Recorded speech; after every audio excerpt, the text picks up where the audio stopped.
DSA का interview इसलिए नहीं होता कि वो देखें कि आप प्रोग्राम कर पाते हैं कि नहीं। वो एक इसलिए होता है कि डीएसए बहुत एक आसान मीडियम होता है आपके प्रॉब्लम सॉल्विंग स्किल्स टेस्ट करने का। ऋषभ तो मैकेनिकल इंजीनियरिंग करा, ऋषभ ने, तो इसकी तो रिलेटेड भी नहीं थी ब्रांच जो इसने करियर चूज किया इनिशियली जब माइक्रोसॉफ्ट में सिलेक्ट हुआ। देखिए, आपकी जो प्रोफाइल होती है या रेज्यूमे होता है, उसका पर्पस ये होता है कि एक इंटरव्यूअर जब आपका इंटरव्यू लेने आ रहा है या कोई आपको, इतनी सारे लोग एक जॉब के लिए अप्लाई करते हैं। मतलब मैं लिंक्डइन में देखता हूँ अक्सर एक जॉब जो पोस्ट होती है 3-4 हज़ार लोग पहले एक दिन में ही अप्लाई कर देते हैं।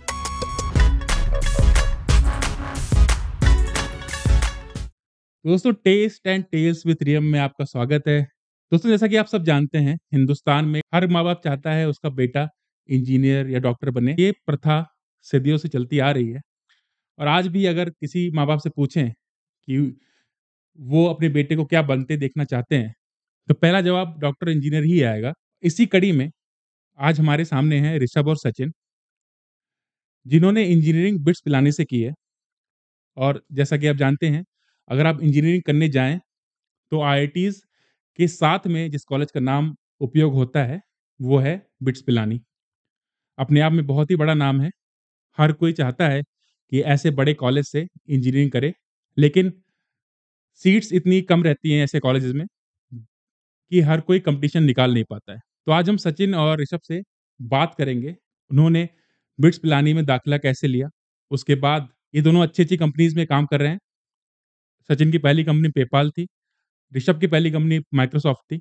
उसके बाद इन्होंने अपनी कॉर्पोरेट जर्नी स्टार्ट की और काफ़ी आगे बढ़ चुके हैं अभी। तो ये पॉडकास्ट उन लोगों के लिए बहुत ही महत्वपूर्ण होने वाला है, बहुत ही इम्पोर्टेंट होने वाला है, जो अभी ग्रेजुएट कर रहे हैं, इंजीनियरिंग कर रहे हैं और चाहते हैं एक मार्गदर्शन कि वो आगे चल के कैसे गूगल, माइक्रोसॉफ्ट, फेसबुक इन सब कंपनीज़ में जाएँ और अपने करियर को आगे बढ़ाएँ। तो ऋषभ और Sachin, test and tales with रियम में आपका स्वागत। बहुत बहुत शुक्रिया सत्यम, हम लोगों को आज यहाँ पे इनवाइट करने के लिए। तो शुरुआत करते हैं।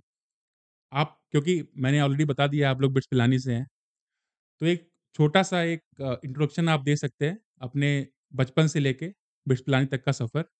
ज़रूर। तो मैं born and brought up Allahabad में हूँ। अब प्रयागराज नाम चेंज हो गया उसका। तो मेरी स्कूलिंग वगैरह भी वहीं पे हुई थी और कोचिंग मैंने लास्ट के कुछ महीने ही ज्वाइन करी थी, क्योंकि मम्मी पापा को ये था कि घर से दूर नहीं भेजना चाहते थे वो, और मैं भी इस चीज़ के समर्थन में नहीं था कि मैं घर से दूर जाऊं। तो पूरी जो पढ़ाई वगैरह थी 12th तक वहीं पे हुई और वहीं पे रह के तैयारी करी थी मैंने। उसके बाद जैसा कि आपने बताया, हम बिट्स गए और वहाँ पे ऋषभ वगैरह और बहुत सारे अच्छे लोग, जो स्मार्ट लोग थे, उनसे मुलाकात हुई। और उसके बाद काफ़ी मदद मिली उस अनुभव की हमें आगे अपनी पर्सनल और प्रोफेशनल जीवन में, वहाँ पे जो भी चीज़ें सीखी थी। हाँ, तो मैं born and brought up Jaipur Rajasthan में हूँ, हुआ था। एंड वहीं पे मेरी एजुकेशन हुई। 10th क्लास में फिज़िक्स का ओलंपियाड होता है, उसमें मेरा फर्स्ट राउंड क्लियर हुआ था। तो उसके बाद मैंने फिटजी ज्वाइन किया था, बिकॉज वो लोग कुछ स्कॉलरशिप दे रहे सिक्स्थ क्लास के बाद? टेंथ में। एंड फिज़िक्स के ओलंपियाड के बाद फिर मैंने फिटजी ज्वाइन किया था 10th के एंड में।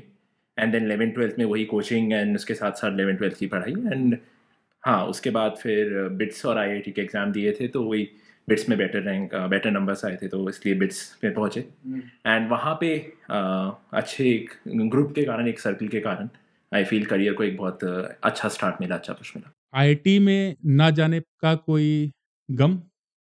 मेरे को बिल्कुल नहीं, बिकॉज मेरे को बहुत बड़ा रीज़न कि मैं करियर में कुछ कर पाया इज़ बिकॉज बिट्स में अटेंडेंस पॉलिसी नहीं थी। तो you are able to explore बहुत सारे एवेन्यूज़, जो कि मुझे लगता है आईआईटी में, बिकॉज मेरे बहुत सारे फ्रेंड्स, मेरे सेम फिटजी बैच के फ्रेंड्स जो वहाँ गए थे, वहाँ 70% अटेंडेंस के कारण दे वर फोकस कि मैं अगर ट्रिपल ई में हूँ तो मैं ट्रिपल ई में ही अपना करियर बनाऊंगा। मैं मैकेनिकल बैकग्राउंड से हूँ, मैकेनिकल इंजीनियरिंग की थी, बट मुझे कंप्यूटर साइंस पसंद था तो मैं कोडिंग करता था, वो इसीलिए पॉसिबल था। उस समय क्योंकि 80% का क्राइटेरिया था, उस समय भी था जो आप लोगों ने अ, उसके लिए अप्लाई किया था? और आईटी का उसमें क्या क्राइटेरिया था? आप जेईई ना आपने? हमारे साल में जेई मेंस और जेई एडवांस होता था। JEE Mains was AI triple E जो होता था एग्जाम, वो जेई मेंस में बदल गया था। और मेंस में एक स्पेसिफिक कट ऑफ था, वो आपका आएगा तभी आप एडवांस दे सकते हो। तो जैसे आपने बिट्स पिलानी में अपना इंजीनियरिंग किया और मेरे भी कई दोस्त हैं वहाँ पे और उन्होंने काफ़ी अच्छा मुकाम हासिल किया है और इवन इवन दो और भी कॉलेजेस से जो कि बहुत नामी नहीं है, नॉर्मल प्राइवेट कॉलेजेस से उन्होंने इंजीनियरिंग करके और अच्छा मुकाम हासिल किया क्योंकि मतलब मुझे जो लगता है कि आप किस कॉलेज में जाते हैं उतना मैटर नहीं करता, आप कॉलेज में जाके क्या करते हैं ज़्यादा मैटर करता है। बहुत लोगों को लगता है कि कॉलेज जाके ये आखिरी टाइम है जब हम मस्ती कर सकते हैं और कुछ लोगों को लगता है ये कि आखिरी टाइम है जब हम ग्रो कर सकते हैं, अपने करियर डेवलप कर सकते हैं, स्किल डेवलप कर सकते हैं जो हमको आगे काम आएगी। तो आपको क्या लगता है कि एक आइडियल कॉलेज लाइफ किसी भी एस्पिरेंट की कैसे होनी चाहिए?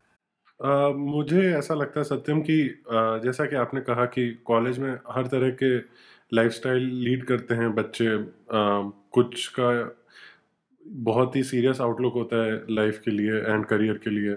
कुछ लोग वहाँ पे इस माइंडसेट से आते हैं कि मैंने 12वीं तक मेहनत करी है तो अब थोड़ा एक ऐसा समय है जो हम घर से दूर हैं, तो जो करना चाहते हैं कर सकते हैं।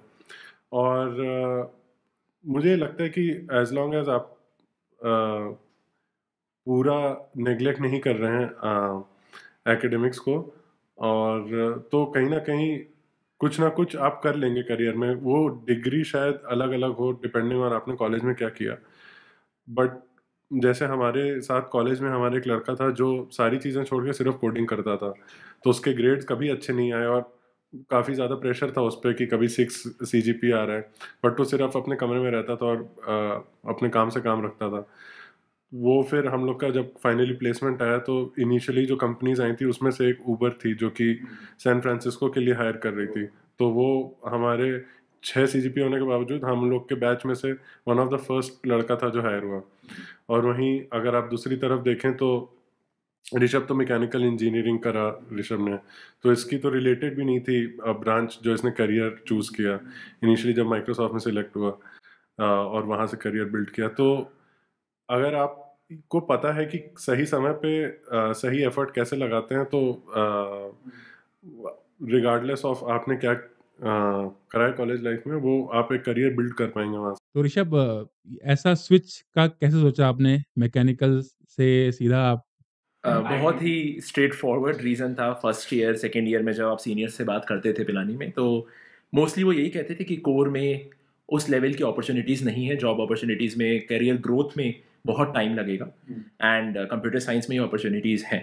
एंड वो एक चीज़ बहुत क्लियर थी ऑलमोस्ट सभी ब्रांचेस के स्टूडेंट्स को, and that's why computer science इतनी ऊपर जाती है।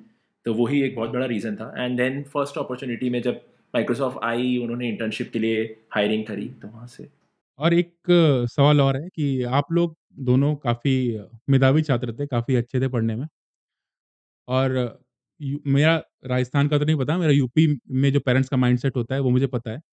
सरकारी नौकरी की तरफ रुझान होता है उनका। तो क्या आपके पेरेंट्स ने आपको ये नहीं बोला कि आप आईएएस, पीसीएस की तैयारी कीजिए? मेरे जो ग्रैंडफादर थे, हम लोग बाबा बोलते हैं उनको, तो उनका थोड़ा ये था कि कलेक्टर, पुराने लोग कलेक्टर बोलते थे यूपी वो डीएम की नौकरी को, तो कि कलेक्टर बने या फिर एक रेलवे का, अब तो शायद बंद हो गया है, सीनियर क्लास रेलवे अप्रेंटिस एक एग्ज़ाम होता है।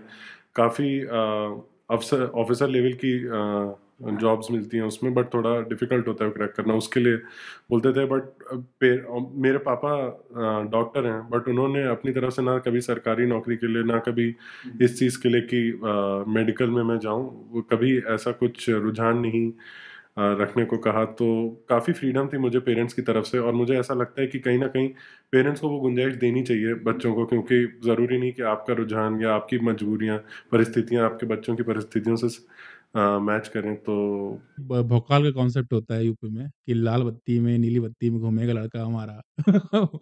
अच्छा रहेगा तो मतलब जो तेज होते हैं उनसे ज़्यादा एक्सपेक्टेशन होती है। मेरे ख्याल से मम्मी पापा को एक ये चीज़ बहुत अच्छे से पता थी कि ये जो आप भौकाल बोल रहे हैं, उसके अलावा काफ़ी जिम्मेदारियां भी होती हैं इस एक सरकारी ओहदे पे। तो इन दोनों चीज़ों का बैलेंस होता है। तो कहीं ना कहीं अगर आप एक ऐसा जीवन चाहते हैं जहाँ पे अपने लिए और अपने परिवार के लिए टाइम निकाल पाएं, तो शायद ये एक सरकारी नौकरी में संभव नहीं हो पाएगा। हुँ। ऋषभ आपका क्या था? मेरे पापा कस्टम्स में सुपरिटेंडेंट है, मेरी दीदी कस्टम्स में इंस्पेक्टर है। तो मेरी पूरी फैमिली उस तरफ थी, तो वो तो आज भी बोलते हैं कभी कभार। बट हाँ, मेरा बहुत क्लियर आउटलुक था, बिकॉज मैंने बचपन से बहुत क्लोजली ये सब देखा है। तो इस कारण मेरा उतना रुझान नहीं था। थोड़ी मेहनत कर लिया होता तो मेरा मतलब अब घर वालों को क्लियरली लगता है कि वो सही डिसीजन था, बट मेरा बिल्कुल रुझान नहीं था। और आई फील आज की डेट में गर्ल्स के लिए it's a very good feel. तो मेरी दीदी उस डायरेक्शन में गई। मेरी दीदी ने वही पापा के ही पच्चीनों पे चल के उन्होंने मतलब अब वो इंस्पेक्टर हैं सेम डिपार्टमेंट में चंडीगढ़ में। तो दीदी ने वो पाथ चूज किया जो कि मेरे हिसाब से एक सही डिसीजन था। मेरा पाथ थोड़ा बहुत मेरे को खुद को नहीं जाना था, बिकॉज मैंने बहुत क्लोजली देखा था। दूसरा ओलंपियाड्स क्लियर होना, और फिर KVPY क्लियर हुआ, तो कुछ एग्जाम्स क्लियर होते गए, तो मैं इंजीनियरिंग की तरफ अपने आप चलता ही चला गया। हाँ, 12th में ये जरूर डिसीजन था कि क्या IISc जाना चाहिए, साइंटिस्ट बनना है, या फिर आपको इंजीनियरिंग में जाना है। But again corporate was something जो बहुत अट्रैक्टिव लगता था। और ऋषभ, आपकी जर्नी बहुत इंटरेस्टिंग है क्योंकि एज अ मैकेनिकल इंजीनियर आपके कोर्स में तो ऐसा कुछ होता नहीं है कि आप कोडिंग की तरफ जाएँ। अ, और बहुत से ऐसे लोग होते हैं मेरे इंडिया में, जिनको कॉलेज अच्छा मिल जाता है बट उनको मनपसंद की ब्रांच नहीं मिलती है। किसी को माइनिंग मतलब ऐसी-ऐसी ब्रांचेज़ मिलती है जिसका कोई नाम भी नहीं सुना हो।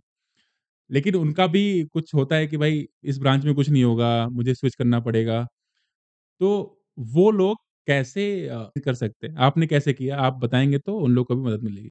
आई थिंक सीनियर लोग जो पिलानी में थे हमारे, हमसे 2-3 साल जो ऊपर थे, उन लोगों ने बहुत क्लियर कर दिया था बहुत पहले ही कि आपको अच्छा अगर पैसा कमाना है, अच्छी कंपनीज में जाना है, तो IT is the sector to go. And mechanical का एक बहुत क्लैरिटी थी। सेकेंड ईयर में पिलानी में आपको 2 महीने की इंटर्नशिप के लिए भेजा जाता है। वहाँ पे मेरी कंपनी मैकेनिकल की थी, वहाँ भी मैंने जाके अपने मैनेजर से, जो मैनेजर थे उनसे बात करके कोडिंग ही करी थी। बट वहाँ भी बहुत क्लियर हो गया था कि मैकेनिकल की लाइफ एक बहुत अलग तरीके की लाइफ है, जो कि उतना अट्रैक्टिव नहीं थी। एंड देन उसके बाद इट वाज ऑल अबाउट कि व्हाट आर द कोर्सेज जो इंपॉर्टेंट हैं करने के लिए। तो मैं, हमारे पिलानी में एक लैब होती थी, वहाँ जाके कभी कभार पढ़ा करता था। बाकी अदरवाइज DSA करना होता है, बेसिक्स हैं, वो आप कर लेंगे। और उसके संग इंपॉर्टेंट था कि जो भी पहली अपॉर्चुनिटी आ रही है, I need to grab that. तो जब माइक्रोसॉफ्ट इंटर्नशिप के लिए आया था पिलानी, मैकेनिकल इंजीनियर्स के लिए एक अलग तरीके की इंटर्नशिप, मैकेनिकल और ट्रिपल इंजीनियर्स के लिए एक अलग तरीके की इंटर्नशिप लेके आए थे। वो नॉन सॉफ्टवेयर डेवलपमेंट वाला बात नहीं था वो, बट वही था कि अब ये अपॉर्चुनिटी अगर मुझे मिली है तो इंटर्नशिप, और फिर इंटर्नशिप को PPO में कन्वर्ट करना मेरे लिए बहुत इंपॉर्टेंट था। बिकॉज मुझे पता था कि ऐसी अपॉर्चुनिटी वापस नहीं आएगी। माइक्रोसॉफ्ट के 2 महीने की लाइफ के बाद आई रियलाइज कि this is not something I want to give up. पहली लैंग्वेज कौन सी सीखी थी आपने? C++, वो तो 11th क्लास से स्कूल से करते आ रहे थे। नहीं, कॉलेज में कुछ और भी सीखा? पाइथन सीखा था। एंड देन उसके बाद उस पॉइंट पे 2017-2018 में डीप लर्निंग बहुत ज़्यादा स्टार्ट हुआ था। तो लुआ वगैरह में कोडिंग करते थे, पाइटॉर्च वगैरह में कोडिंग करते थे उस पॉइंट पे डीप लर्निंग के लिए। तो प्लेसमेंट का प्रोसीजर क्या था? मतलब आपने तो पहले इंटर्नशिप की, फिर उसका इंटर्नशिप का कन्वर्जन कैसे हुआ? इंटर्नशिप के एंड में प्रेजेंटेशन थी। तो इंटर्नशिप मेरी बैंगलोर में थी। बैंगलोर के बाद हमें हेडक्वार्टर्स जाना था दिल्ली में, मतलब मेरे डिवीजन का हेडक्वार्टर वहाँ था। And then you have to present to leadership आपकी फाइंडिंग्स, एंड उसके संग there was suppose to be an interview. Okay, तो अगर आपकी प्रेजेंटेशन क्लियर होती है, then India head will take your interview. तो वो दोनों प्रोसेस हुए थे इंटर्नशिप के एंड में, तो लास्ट वीक में। एंड देन पिलानी पहुँचने के 2 वीक्स बाद पता चल गया था कि आपको PPO मिला है या नहीं। आपका जो पाथ था उसमें इंटर्नशिप के लिए जो इंटरव्यू हुआ था, उसमें क्या उसका क्या प्रोसीजर था? उसमें मतलब क्या-क्या पूछा गया था? वो जो टिपिकल सॉफ्टवेयर डेवलपर का इंटरव्यू होता है वही था। वही डीएस वही 5 राउंड थे। DSA पूछा था, ऊप्स पूछा था, DBMS पूछा था, एंड 2 मेरे खुद के प्रोजेक्ट्स थे। उन पे का मैं उससे पहले लास्ट ईयर में सीरी में इंटर्न किया था, रिसर्च पे वर्क किया था मैंने, तो वहाँ पे उसके प्रोजेक्ट के बारे में पूछा। और आपका क्या पाथ? मेरा तो कॉलेज का, हम लोग का प्लेसमेंट जब आए के लिए कंपनी आई थी, तो मेरा प्लेसमेंट एक दूसरी कंपनी में हुआ था। लेकिन उसके बाद हमारी एक 6 महीने की इंटर्नशिप थी जो कि मैंने पेपैल में करी थी। एंड वहाँ मुझे टीम का, 4th ईयर के बाद? जी, मुझे टीम का काम पसंद आया, टीम को एक कैंडिडेट के तौर पे मैं पसंद आया। तो वहाँ से PPO का जो पूरा प्रोसेस था वो हुआ। तो फॉर्चुनेटली मैंने दोनों चीज़ें देखी कि प्लेसमेंट के लिए भी इंटरव्यू दिया एंड PPO का भी प्रोसेस हुआ। तो जैसे कि ऋषभ ने कहा कि प्लेसमेंट के लिए सबसे ज़्यादा ज़रूरी चीज़ जो अभी भी बच्चे, जब मेरे जूनियर्स वगैरह कभी उनसे बात होती है तो मैं बोलता हूँ कि एक एंट्री लेवल जॉब या एक इंटर्नशिप के लिए अगर आपका डीएसए पे अच्छा कमांड है तो 70-80% इंटरव्यूज़ आपके वहीं पे निर्धारित हो जाते हैं, उनके जो आउटकम होता है। और बाकी जितनी चीज़ें जैसे ऋषभ ने कहा कि प्रोजेक्ट डिस्कशन और जो भी कोर्स आपने पढ़े हैं स्पेसिफिकली, वो ऐसी चीज़ें हैं जिनके लिए आपको शायद आपको 2 हफ्ते भी मिलें तो आप उन पर काम करके उनको तराश सकते हैं। लेकिन डीएसए एक ऐसा प्रोसेस होता है कि उसमें स्किल गेन अच्छा करने के लिए आपको 2-3-4 महीने लगाने पड़ेंगे। ऋषभ अगर अपनी बात करें तो इनका भी मुझे याद है कि ये कई बार समर वेकेशंस में जब हम लोग घर चले जाते थे तो समर वेकेशन के 2-3 महीने ये वहीं बिट्स में रुक के अपना कोडिंग को और बेटर किया था इन्होंने। मतलब डीएसए तो मस्ट एक और मुझे ऐसा लगता है जब तक आप एक टेक्निकल फील्ड में हैं, डीएसए एक ऐसी चीज़ है जो आपको हर समय अच्छी होनी ही चाहिए। वो एक बेसिक रिक्वायरमेंट है। वो बेस है, उसके ऊपर आप कितना भी अ, इमारत बना सकते हैं। तो क्या मतलब आज की डेट में भी डीएसए उतना ही इम्पोर्टेंट है? क्योंकि हम लोग कहीं न कहीं नो कोड की तरफ मूव ऑन कर रहे हैं। कोडिंग उतना इम्पोर्टेंट नहीं होने वाला है आने वाले समय में, क्योंकि अभी चैट जीपीटी इंटीग्रेट होने लग गया है अपना गिटहब कोपायलट और ये सब विजुअल स्टूडियो के साथ कोलैबोरेट हो रहा है। तो क्या अभी भी उतना ही इम्पोर्टेंट है कि अभी थोड़ा-सा इम्पोर्टेंस कम हो गई डीएसए? डीएसए की इम्पोर्टेंस मैं कहूँगा आज भी वही है, क्योंकि जैसे मैं इंटरव्यूज़ लेता हूँ जब एंट्री लेवल जॉब्स के लिए या इंटर्नशिप्स के लिए, तो आज भी डीएसए एक बहुत बड़ा हिस्सा रहता है उन इंटरव्यूज़ का। और जैसा कि आपने कहा कि हम शायद नो कोडिंग की तरफ जा रहे हैं, बट मुझे ऐसा लगता है कि कोडिंग का जो स्टाइल है, जो रिक्वायरमेंट है, उसका नेचर बदल सकता है, बट कोडिंग हमारी जॉब की प्रोफाइल में फिर भी रहेगी थोड़ा। और शायद हम लोगों को अलग तरह से एक्सपेक्टेशन हो जाए मार्केट की, जिसमें कि हमें अभी जो लिख रहे हैं हम उस तरह की चीज़ें ना लिखनी पड़ें, क्योंकि हमें पता है हमारे पास अब ऐसे टूल्स अवेलेबल हैं, उपलब्ध हैं, जिनसे कि हम वो काम करवा सकते हैं। तो हमसे और जो मुश्किल काम है जहाँ पे कि मशीन नहीं कर सकती वो करना पड़े। लेकिन अभी तो मुझे लगता है उस स्थिति को आने में अभी भी कुछ साल हैं। तो आज जितने भी लोग नौकरी ढूंढ रहे हैं उनके लिए तो अभी भी डीएसए बहुत ज़रूरी है।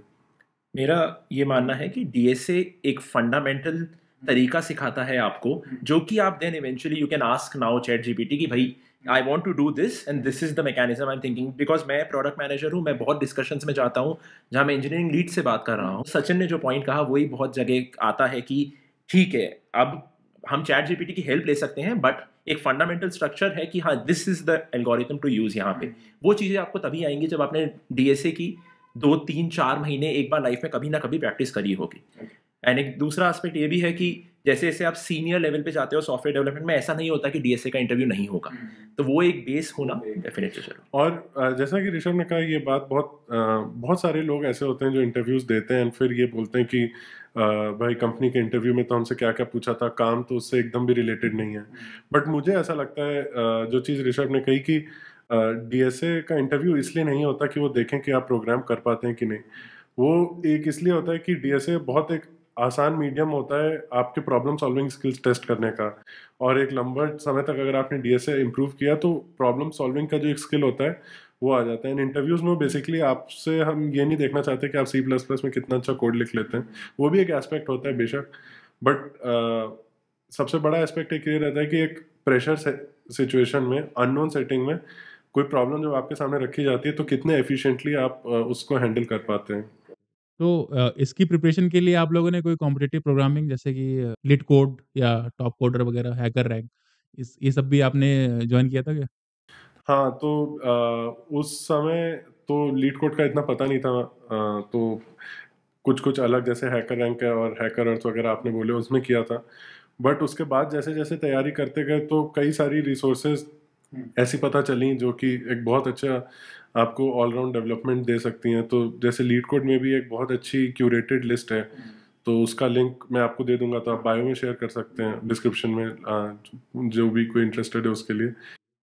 उसमें क्या है? तो उसमें करीब 150 से 200 ऐसे कोडिंग क्वेश्चंस हैं जिससे आपकी 95% कंपनी कवर हो जाएंगी। कि अगर वो 200 क्वेश्चन आप कर पा रहे हैं कॉन्फिडेंटली विद इन एक फिक्स टाइम में, तो आपका इतना स्किल डेवलप हो जाता है कि अधिकतर कंपनीज का आप इंटरव्यू कॉन्फिडेंटली क्लियर कर पाए। हाँ, ऑब्वियसली कुछ कंपनीज रहेंगी जो आपसे उनके बाहर पूछेंगी, बट वो वे करने वाली चीज़ है कि 80-20 रूल जैसे होता है कि आ, आपका 80% जो कंपनियां हैं वो वही 200 सवाल में से ही एक पूछेंगी। तो उससे, और डेफिनेटली सीनियर से और पीयर्स जो इस चीज़ में काफ़ी आगे तैयारी कर चुके होते हैं उनसे बहुत मदद मिलती है। और तो अगर कोई कॉलेज में तैयारी कर रहा है तो अपने सीनियर से या अपने पीयर से इंटरेक्ट करना बहुत ज़रूरी हो जाता है। मेरा मानना, देखिए सचिन क्योंकि कंप्यूटर साइंस से थे तो इनके पास एक स्ट्रक्चर्ड पाथ था, इनको पता था क्या कोर्सेज करने। मेरा पाथ बहुत ही हैफेजार्ड था एक तरीके से, बहुत ज़्यादा एक्सप्लोर करना पड़ा था मुझे चीज़ें। मेरे लिए आई थिंक उस पॉइंट पे बिकॉज बहुत सारे पास थे कि मुझे नहीं पता था मैं प्रोडक्ट मैनेजमेंट में इवेंचुअली पहुंचूंगा जो भी था। तो मैं गीक्स फॉर गीक्स से स्टार्ट किया था एंड आज भी मैं मानता हूँ वो 2 महीने जब मैंने गीक्स फॉर गीक्स ढंग से पढ़ी, एक एक डेटा स्ट्रक्चर, एक एक एल्गोरिथम समझा, वो इम्पोर्टेंट था। हाँ, अब कोडिंग की इतनी प्रैक्टिस नहीं रही है, बट हाँ गीक्स फॉर गीक्स से शुरू करा था। और कोड शेफ और कोड फोर्सेस पे बहुत सारे टेस्ट दिए करते थे, शॉर्ट टर्म 3 घंटे के टेस्ट होते थे इनके। वो बहुत सारे टेस्ट दिए थे उस पॉइंट पे। एंड देन तो थर्ड ईयर के अराउंड ये बहुत ज़्यादा करा करते थे, तो आई थिंक वो इम्पोर्टेंट था। बट एक अनस्ट्रक्चर्ड पाथ होना मेरे लिए आई थिंक इवेंचुअली एक बून साबित हुआ, because then I was able to explore a lot of things. हाँ, तो एक तरह से ये एक अच्छा तरीका है कि अगर डीएसए किसी को अभी अभी पढ़ना है, तो वो मतलब अपना थ्योरीज ब्रश अप करता रहे, साथ में प्रैक्टिकल के लिए एक टाइम सेटिंग में ये भी प्रैक्टिस करता है लीड कोड जो प्लेटफ़ॉर्म्स हैं उन पे, क्योंकि इवेंचुअली वही पूछा जाएगा कंपनीज़ में। ये आपके जो आप एक्सपर्टीज लेवल हासिल करना चाहते हैं उस पर भी डिपेंड करता है। जैसे शायद लीड कोड करके आप इंटरव्यूज क्रैक कर पाएँ काफ़ी कॉन्फिडेंटली और आसानी से, बट कहीं ना कहीं शायद डेटा स्ट्रक्चर्स की उतनी डीप समझ नहीं डेवलप हो पाएगी कि अगर आपने एक एक अलग से, जैसे कि इन्होंने कहा कि गीक्स और गीक्स में पढ़ा है और पूरा आपको पता है अंदर से बाहर की पूरे किस तरह काम करते हैं एक एक डेटा स्ट्रक्चर और अलग अलग लैंग्वेजेस किस तरह करती हैं। तो अब ये आपकी प्रायोरिटी और आपके इंटरेस्ट पे काफ़ी हद तक डिपेंड करता है कि अगर आपका एम सिर्फ ये है कि मैं किसी तरह इंटरव्यू क्लियर करना है, तो आपका जो रास्ता होगा वो बहुत अलग होगा। बट अगर आप जेन्युइनली इंटरेस्टेड हैं या एक ऐसी फाउंडेशन बनाना चाहते हैं जो कि काफ़ी एक आपको स्ट्रॉन्ग बेस देगी, तो थोड़ा अलग तरह का आप पाथ फॉलो कर सकते हैं। क्योंकि होता क्या है कि डीएसए को लोग इतना बड़ा समझ लेते हैं कि उसको उस पे बहुत ज़्यादा टाइम स्पेंड कर लेते हैं। जो चीज़ 3 महीने में हो सकती है, वो उसको 1 साल लगा सकते हैं, मतलब फालतू पढ़े जाते हैं। एक ही प्रॉब्लम बार-बार सॉल्व करते रहते हैं।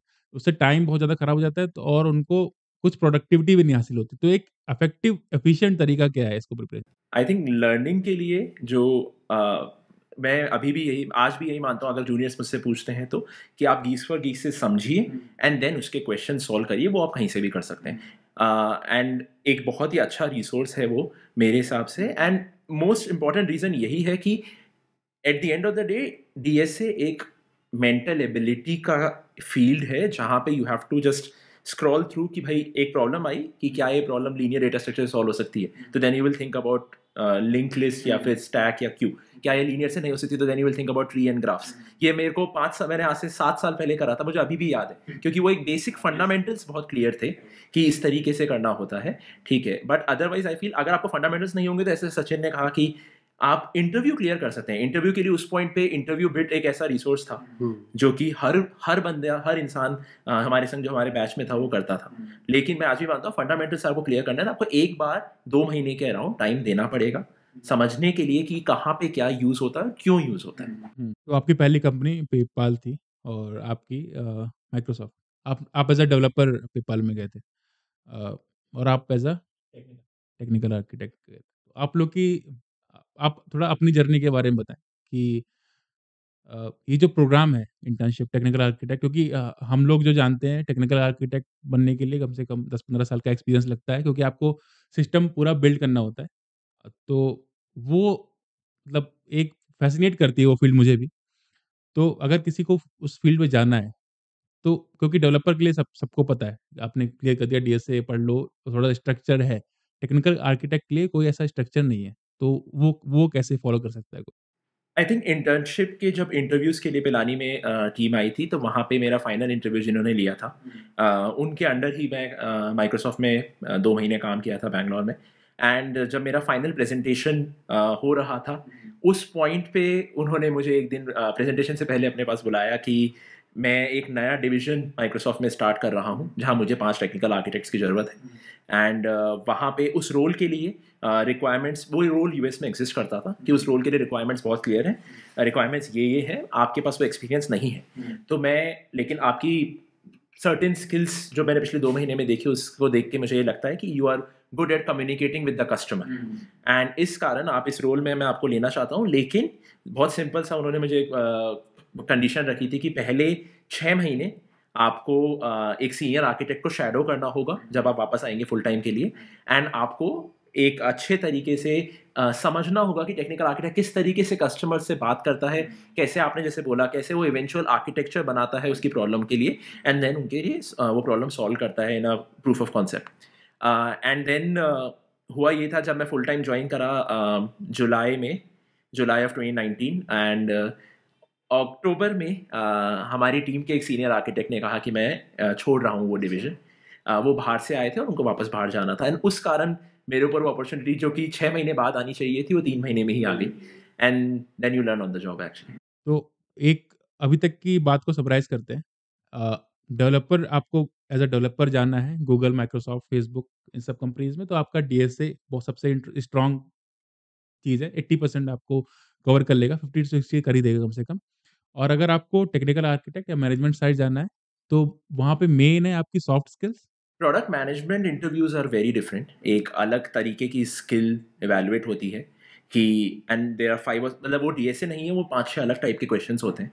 But the thing, good thing is कि बहुत ही स्टैंडर्ड है कि दिस इज, इसके बाहर नहीं कुछ पूछा जा सकता। वो 5-6 क्वेश्चंस टाइप होते हैं। आपको किसी बिजनेस के लिए नेक्स्ट क्या करना है, like a question like Google को नेक्स्ट 10 ईयर्स में क्या इन्वेस्ट करना चाहिए, that's a very open ended question. तो आपको क्वेश्चंस पूछने पड़ेंगे कि what is the thought process of the interview, और उसके साथ आपको एक स्टोरी बिल्ड करनी पड़ेगी।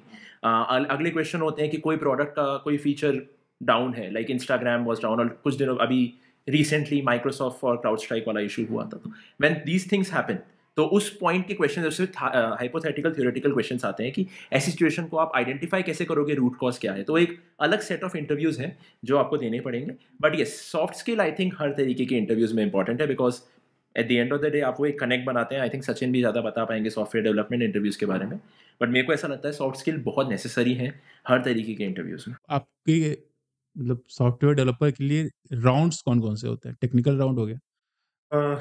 आई थिंक एक सॉफ्टवेयर डेवलपर प्रोफाइल में नंबर ऑफ इंटरव्यूज आगे पीछे हो सकते हैं, बट एक जो प्रारूप होता है वो यही रहता है कि कुछ संख्या होगी डीएसए के राउंड्स की, एंड फिर कुछ राउंड्स में अगर कुछ कुछ प्रोफाइल्स ऐसी होती हैं कि स्पेसिफिक लैंग्वेज वो टेस्ट करना चाहती हैं, जैसे कभी अगर फुल स्टैक या फ्रंट एंड वाली प्रोफाइल्स होती हैं तो वो लैंग्वेज स्पेसिफिक राउंड्स लेती हैं, बट अधिकतर समय लैंग्वेज स्पेसिफिक चीज़ें अवॉइड करती हैं कंपनियां, क्योंकि वहाँ पे आप लैंग्वेज टेस्ट करने से ज़्यादा एक कैंडिडेट की प्रॉब्लम सॉल्विंग एबिलिटी टेस्ट करना चाहते हैं।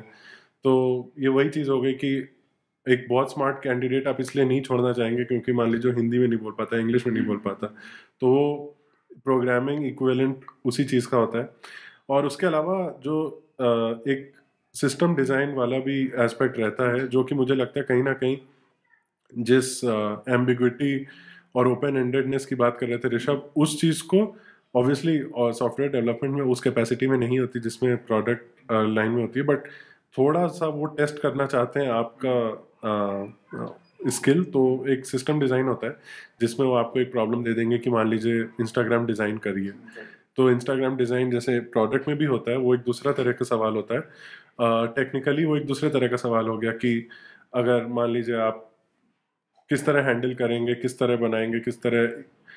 जैसे कि मैंने एक देखा था कि अगर इंस्टाग्राम में प्रोफाइल है कोई 20 मिलियन लाइक्स हो गए, तो आप हर लाइक पे तो डेटाबेस अपडेट नहीं करेंगे, तो उसके लिए सिस्टम डिज़ाइन क्या होगा? ये भी क्वेश्चन। और ये सिस्टम डिज़ाइन का जो सिग्निफिकेंस होता है, जैसे जैसे आप अपने करियर में आगे बढ़ते हैं और इम्पोर्टेंट होता जाता है। तो एक मैं अगर एक इंटर्नशिप की नौकरी ढूंढ रहा हूँ या एक एंट्री लेवल जॉब ढूंढ रहा हूँ जिसका एक्सपीरियंस 0 से 2 साल है, तो उसके लिए सिस्टम डिज़ाइन शायद बहुत इंसिग्निफिकेंट होगा, लेकिन एट द सेम टाइम अगर कोई और कैंडिडेट है जो 10-15 साल के एक्सपीरियंस के लिए आया है, उसके लिए बहुत ज़रूरी है, क्योंकि उसको कंपनी इसलिए नहीं रखेगी कि उनको कोड लिखवाना है या डेली वाली चीज़ें करवानी है। मोस्टली वो लीडरशिप वाले रोल में रहेगा जहाँ पे उनको डिज़ाइन बना के जूनियर डेवलपर्स को देनी है। तो एक प्रारूप यही रहता है, कुछ इसमें डिफ़िकल्टी लेवल ऊपर नीचे होता रहेगा, क्या वो एक्सपेक्ट करते हैं ऊपर नीचे होता रहेगा। और ये कैंडिडेट्स जब तैयारी करते हैं तो उनको कंपनी टू कंपनी देखना पड़ेगा कि क्या एक्सपेक्टेशन है और किस तरह के बिजनेस में काम कर रही हैं वो, बट एक प्रारूप यही रहता है। तो अभी 2 दिन पहले की बात है, क्राउड स्ट्राइक की बात हो रही थी। एक तरह की प्रॉब्लम थी जिसने बहुत ही ह्यूजली इम्पैक्ट किया वर्ल्ड वाइड को। तो मैं ये नहीं पूछूँगा प्रॉब्लम क्या थी क्योंकि ऑलमोस्ट सबको पता ही है प्रॉब्लम क्या थी। मैं ये पूछना चाह रहा हूँ एज़ अ प्रोडक्ट मैनेजर अ, ये आपके लिए कितनी बड़ी प्रॉब्लम होती है? मतलब अगर आपने छोटी-मोटी प्रॉब्लम फेस की हो जो कि कुछ क्लाइंट्स को इम्पैक्ट करती है और ऐसी प्रॉब्लम को डील करने का आपका आपके स्टेप्स क्या होते हैं?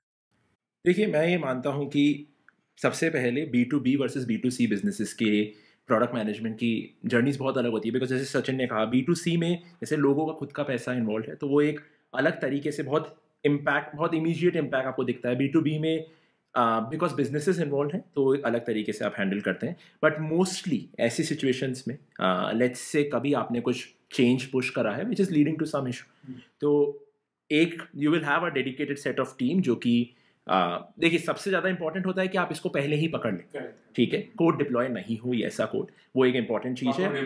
प्रॉपर रिव्यू, तो आप जब प्रोडक्ट लाइफ साइकिल में जाते हैं तो आप हमेशा 1 वीक डेडिकेट करते हैं फॉर क्वालिटी। आप क्यूए को देते हैं कि ठीक है, कोड डेवलप हो गया है ना, you need to test it. And then ऐसा इतना बड़ा फीचर आप कभी लार्जर ऑडियंस में एक साथ नहीं आप लॉन्च करते हैं। You start with a subset of people who will start seeing that feature, because उनको दिखेगा एंड उससे आपको पता चलेगा, इनिशियल फीडबैक मिलेगा कि is this causing a big problem. And ऐसे ही हमने अभी तक जितनी भी प्रॉब्लम्स हुई हैं इसी तरीके से आप करते हैं मोस्टली, या तो वो क्यूए रिव्यू में या फिर डेमोज में जो इंटरनली आपको दिखाए जाते हैं, आप अलग डिविजन्स को दिखाते हैं, या फिर वो आपके इनिशियली बीटा यूजर्स जो होते हैं वो मोस्टली आपको वो इश्यूज बता देगा। ये बात हो गई आप लोगों की पहली कंपनीज़ की, माइक्रोसॉफ्ट और पेपल।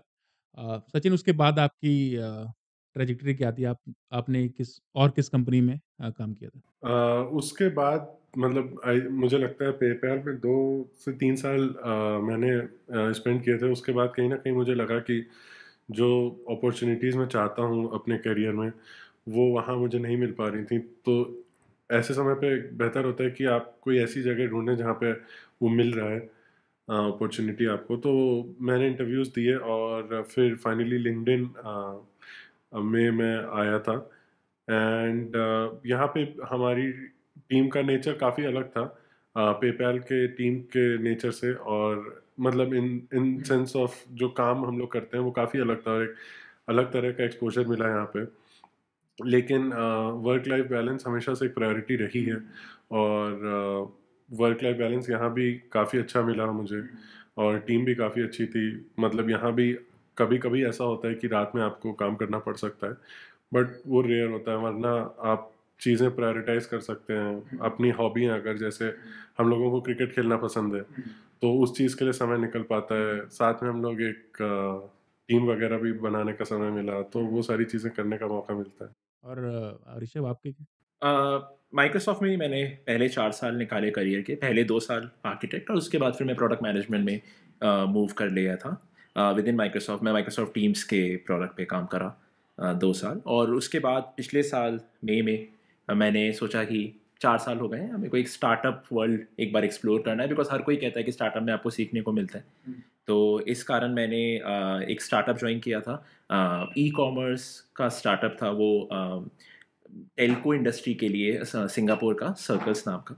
वहाँ पे 1 साल मैंने निकाला, और अभी बहुत पिछले इस महीने ही 1 जुलाई को मैंने गो गार्डन करके एक स्टार्टअप है वो ज्वाइन करा है as a senior product manager. तो ऋषभ जैसा कि आप प्रोडक्ट मैनेजमेंट में ऑलरेडी हैं और जो आप एक्चुअली कर रहे हैं, वो चीज़ लोग एमबीए करने के बाद जा पाते हैं अभी अच्छे कॉलेजेस से जिस कंपनीज में आप काम कर रहे हैं। आपके साथ भी ऑब्वियसली आईआईएम्स और अलग कॉलेजेस के ग्रेजुएट्स होंगे, तो क्या डिफरेंस आप महसूस करते हैं? आई थिंक नहीं, because more than that it's about the exposure. मेरे मैनेजर आईएसबी से हैं, मेरा last manager was IIM Bangalore. तो आपकी बात एकदम सही है कि जनरली ये एक ट्रेंड है कि MBA is required for product management. But मेरा ये मानना है कि कस्टमर से बात करना, उनकी प्रॉब्लम समझना एंड बिजनेस वैल्यू समझना, like one of the biggest changes for me from technical architect to PM was कि मुझे कोड को नहीं सोचना है, मुझे सिस्टम डिज़ाइन नहीं करना है। मुझे ये सोचना है कि इफ़ सिस्टम डिज़ाइनर, मेरे पास इंजीनियरिंग मैनेजर कह रहा है कि these are the two approaches, मेरे को ये देखना है कौन सी मेरे लिए कॉस्ट एफिशिएंट होगी फॉर द बिजनेस पर्सपेक्टिव। तो वो एक क्लियर डिमार्केशन ऑफ रिस्पॉन्सिबिलिटी एक बहुत बड़ा फैक्टर होता है, वो आपको प्रैक्टिस के साथ ही आएगा। तो मेरा आर्किटेक्ट के रोल से, मैं बिकॉज कस्टमर से बात कर रहा था ऑलमोस्ट हर दिन, मैंने आर्किटेक्ट के रोल में 2 साल में ऑलमोस्ट 150 और कस्टमर से बात करी थी, माइक्रोसॉफ्ट के कस्टमर्स। एंड वो एक बहुत बड़ा फैक्टर था कि मेरे को ऐसा लगा कि मेरे लिए एमबीए का रिक्वायरमेंट नहीं था, and it paved a path for me कि मुझे कैसे प्रोडक्ट मैनेजमेंट में जाना है। तो लिंक्डइन पे आपका डे कैसा जाता है?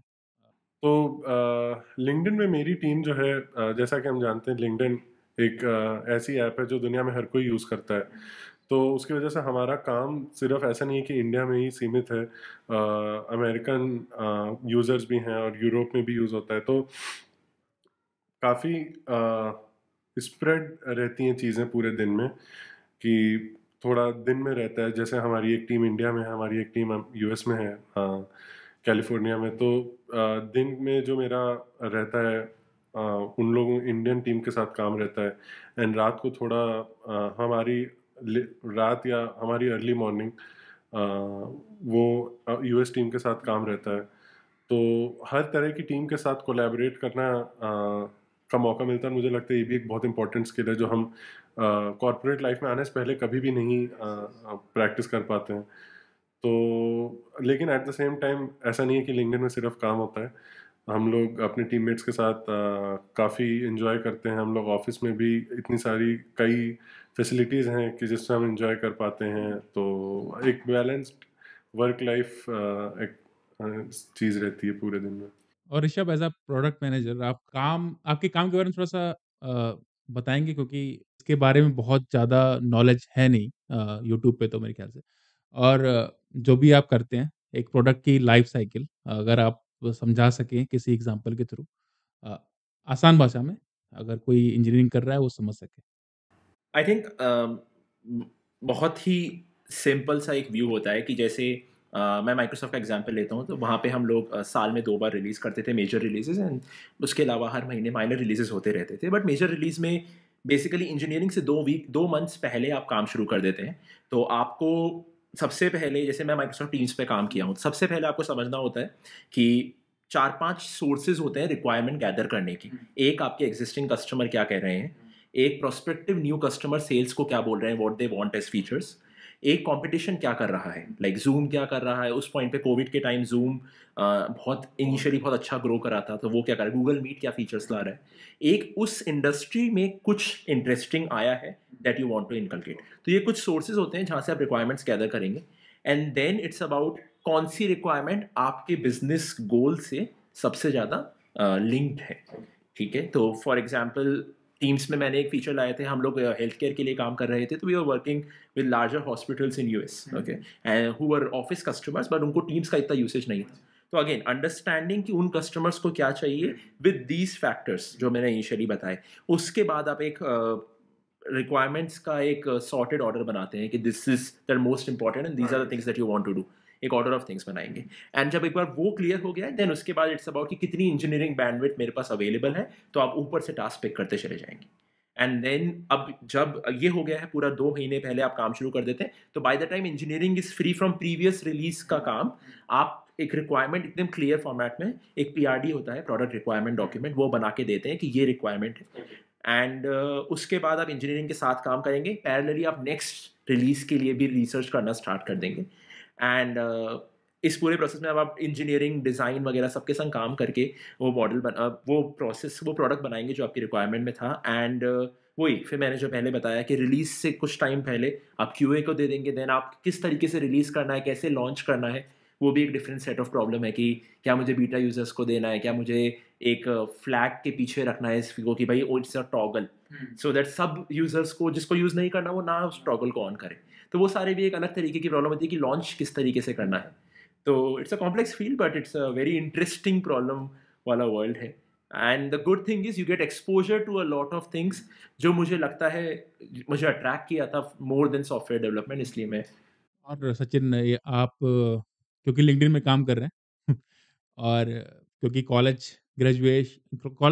ग्रेजुएशन का एक बहुत अहम हिस्सा रिज्यूमे भी बनाना होता है। तो कितना इम्पोर्टेंस रखता है एक अच्छा रिज्यूमे आज की डेट में?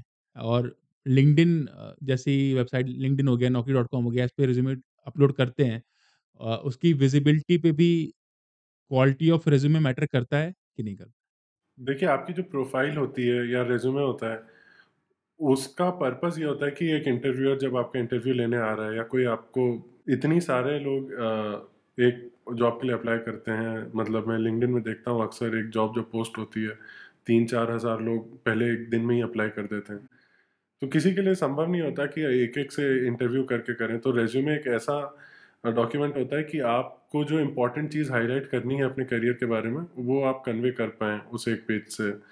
बहुत सारे लोगों को मैं देखता हूँ कि वो अपने रेज्यूमे को एक मैट्रिमोनियल प्रपोजल की तरह बना देते हैं कि आज तक जो जो एक एक दिन किया होता है हर चीज़ लिख देने की कोशिश करते हैं और उसको 2-3-4 पेज, उसका कोई पॉइंट नहीं है। देखिए, आपको समझना होगा एक इंटरव्यूअर या किसी मैनेजर के पर्सपेक्टिव से कि उनके पास समय नहीं है। ठीक है, आपको लगेगा कि हम अपने रेज्यूमे जब बना रहे हैं तो हाईलाइट हो, लेकिन आप सामने वाले के लिए 4,000-3,000 में से आप एक नंबर हैं बस। तो वहाँ पे फोकस इस चीज़ पे रहना चाहिए कि हम जो की चीज़ें हैं वो हाईलाइट करें, एक पेज तक सीमित रखें ताकि सामने वाले इंटरव्यूअर या मैनेजर के लिए भी आसान है। एंड मोस्ट इम्पॉर्टेंटली ये हाईलाइट करने की कोशिश करें कि इम्पैक्ट जिसके बारे में बात कर रहे थे ऋषभ, वो हमने क्या किया। देखिए, आईटी में काम करने वाले हर इंसान ने जावा, पाइथन, इन सब चीज़ों पे काम करा ही होता है, लेकिन इम्पॉर्टेंट ये होता है कि आपने जो काम किया है उसका इम्पैक्ट क्या था। अगर मैंने बहुत एक अच्छी इंजीनियरिंग लगा के एक ऐसा सोल्यूशन बनाया जिसको यूज़ कोई नहीं करता, वर्सेस किसी और ने अगर एक लाइन ही लिखी लेकिन उससे काफ़ी डिफरेंस आया या काफ़ी इम्पैक्ट आया कंपनी के लिए, तो मेरी नज़र में दूसरा आदमी ज़्यादा वैल्यूएबल होगा, क्योंकि उसको उसने वो प्रेशर देखा, उसने इम्पैक्ट देखा, उसको पता है कि उसके जो चीज़ें वो कर रहा है उसका कंसिक्वेंस क्या हो सकता है। तो ये चीज़ें हाईलाइट करने की कोशिश करनी चाहिए।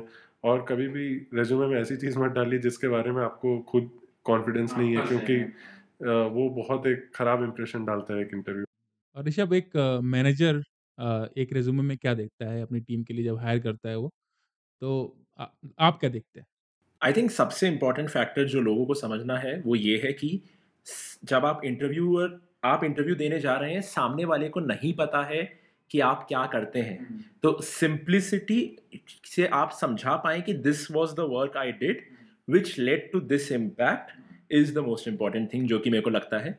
एंड कंसाइसनेस होना इज वेरी इंपॉर्टेंट। जब भी हम इंटरव्यू लेते हैं, जब आप कोई भी क्वेश्चन पूछते हैं, सिचुएशनल क्वेश्चन पूछते हैं, I think one of the first things you feel is क्या सामने वाला आपको सिचुएशन ढंग से समझा पा रहा है कि this was the overall scenario जहां पे हमें ये प्रॉब्लम सॉल्व करनी थी। बिकॉज मोस्टली इंटरव्यूअर जो होता है उसको बिल्कुल नहीं पता है, बट इंटरव्यू ही सोच के अज्यूम करके जा रहा है कि he knows what I am doing, because वो रेज्यूमे पढ़ के आया है। बट जैसे सचिन ने कहा, आप इंटरव्यू लेने के 15 सेकंड पहले ही रेज्यूमे देखते हैं। एंड ये रियलिटी है। बहुत कम लोग होते हैं कुछ लोग, बट बहुत कम लोग होते हैं जो कि प्रॉपर आपका रेज्यूमे स्टडी करके आएंगे। वो आपको एक स्क्रीन पे रखेंगे और आपका रेज्यूमे एक दूसरे टैब पे खोल के रखा होगा उन्होंने, एंड फिर वो क्वेश्चंस पूछ रहे होंगे। तो काफ़ी हो गई टेक्निकल बातें और काम की बातें, थोड़ा-सा मूड को लाइट करते हैं। और क्योंकि आप लोग का डे टू डे जॉब काफ़ी क्रूशियल है, क्रिटिकल है आपकी टीम्स के लिए, आपकी कंपनीज़ के लिए। अ, तो आपकी हॉबीज़ क्या-क्या हैं और कैसे मैनेज करते हैं टाइम के साथ वो हॉबीज़ को? तो जैसा कि आपने कहा कि हम लोग एक टिपिकल जो कॉरपोरेट स्ट्रक्चर होता है कि फ्राइडे तक काम रहता है, सैटरडे संडे वीकेंड मिलते हैं हमें अपने काम के लिए। तो हम लोग अपने पसंद की चीज़ें करने की कोशिश करते हैं। जैसे पहले भी हमने बताया कि हम लोगों को दोनों कॉलेज के टाइम से ही साथ में क्रिकेट खेल रहे हैं, तो यहाँ पे भी हम लोग अपना काफ़ी वीकेंड का समय क्रिकेट में बिताते हैं। यहाँ पे इनफैक्ट हमारी एक टीम भी है, स्कॉर्पियंस क्रिकेट क्लब, और श्री सार्थक धनावत के कुशल नेतृत्व में हम हर वीकेंड खेलते हैं। तो हमारा वीकेंड हॉबी यही रहती है। ऋषभ आपकी क्या हॉबी है? आई थिंक वही क्रिकेट हम साथ में खेलते हैं, वीकडेज में भी 1-2 दिन नेट्स प्रैक्टिस हो जाती है, तो आई थिंक उसमें टाइम निकल जाता है। एंड उसके साथ साथ मैं और सचिन किताबें पढ़ना बहुत ज़्यादा प्रेफर करते हैं। हम लोग दोनों ही फिक्शन किताब बहुत ज़्यादा पढ़ते हैं, big Harry Potter बफ्स both of us.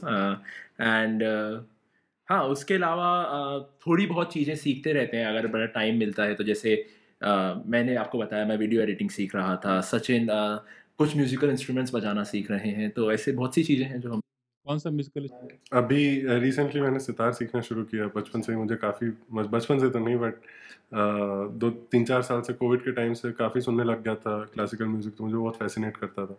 तो अब मौका मिला है, समय है, तो कोशिश करता हूँ कि ऐसी चीज़ों में लगाऊँ जो कि मुझे करने में मज़ा आता है।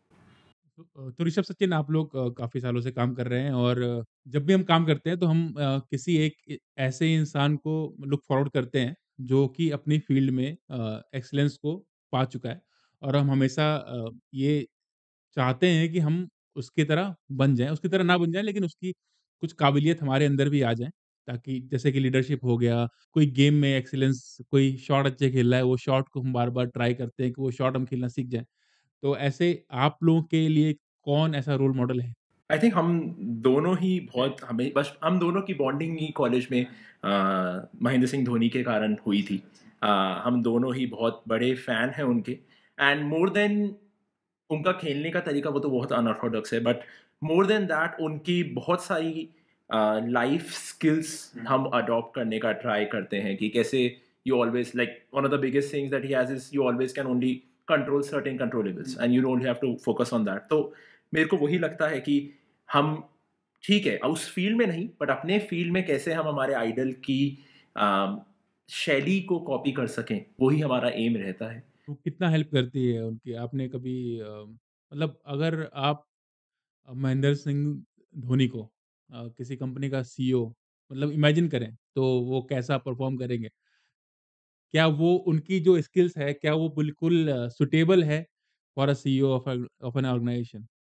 आई थिंक हम मैं मानता हूँ कि हम दोनों ही बायस्ड होंगे थोड़े इस चीज़ में, बट मुझे ऐसा लगता है कि कुछ ऐसे डिसीजंस जो कि आउटसाइड से बहुत ही ब्रूटल लगते हैं, but they are necessary for the success of the team. Like 2008 में धोनी का ओपनली आके कहना कि I want better fielders and Sachin and Sourav might not play for me, और Sehwag might not play for me. I think ऐसी बहुत सी चीज़ें हैं जो कि आपको दिखती है कि you are willing to take the decision. Like Dhoni हमेशा कहते हैं कि if the team is losing I have to go and give the press conference, the team is winning anybody can go। I think ये ऐसी बहुत सी चीज़ें हैं जो हमें लगता है कि बहुत वैल्यूएबल रहती हैं आप जैसे जैसे अपने करियर में ग्रो करते हैं कि हाँ these are things you have to do when you will become a manager. Okay, तो आई थिंक मैं मानता हूँ डेफिनेटली बहुत। सचिन आपका क्या पर्सपेक्टिव है? बिल्कुल मैं एग्री करता हूँ, और काफ़ी सारी चीज़ें जो धोनी ने बोली हैं ओवर द इयर्स, वो कहीं ना कहीं आप अपनी पर्सनल लाइफ में, प्रोफेशनल लाइफ में लगाएंगे तो चीज़ें मैनेज करना आसान हो जाता है। जैसे ऋषभ ने कहा कि कंट्रोल द कंट्रोलेबल्स, कई बार, और ये एक ऐसी चीज़ है जो सिंगल चीज़ जो कि कई बार एक ट्रिकी सिचुएशंस में काम आती है कि अब हम लोग खेलते हैं वीकेंड पे अगर, तो उसमें भी कई बार होता है कि सामने वाली टीम अच्छा खेल रही है या चीज़ें थोड़ी क्लोज हो गई, तो कई बार हम बहुत पैनिक करने लगते हैं। लाइफ में भी कई बार सिचुएशंस ऐसी आती हैं जहां हम पैनिक करने लगते हैं, बट अगर आप सच में ब्रेक डाउन करें उसे, तो आपके कंट्रोल में शायद 2 या 3 ही चीज़ें होती हैं, बाकी कैसी होगी वो आपके कंट्रोल में होता नहीं। तो ट्राई करना चाहिए कि वो हम कंट्रोल करें, एंड जो उसमें बेस्ट ऑप्टिमाइज कर सकते हैं करें, बाकी जो होगा वी कैन जस्ट होप कि वो अपने हमारे फेवर में निकले। तो ऋषभ और सचिन आपसे बात करके बहुत अच्छा लगा और मुझे पूरा यकीन है कि जो भी ये पॉडकास्ट देखेंगे उनका एक तरह से मार्गदर्शन होगा। इनिशियल स्टेप्स तो ले ही पाएँगे वो अपने करियर के प्रति और हम लोग आगे भी मिलेंगे डिस्कस करने के लिए। आगे और भी इंटरेस्टिंग बातें हम लोग डिस्कस करेंगे क्योंकि हम लोग तीनों ही किताब पढ़ते हैं, तो किसी किताब पे भी हम लोग डिस्कशन कर सकते हैं। तो बहुत-बहुत धन्यवाद आप लोग का कीमती समय आप लोगों ने निकाला और हमारे पॉडकास्ट में आए और लोगों का मार्गदर्शन किया। तो नमस्कार ऋषभ और सचिन, मिलते हैं दोबारा बहुत जल्द।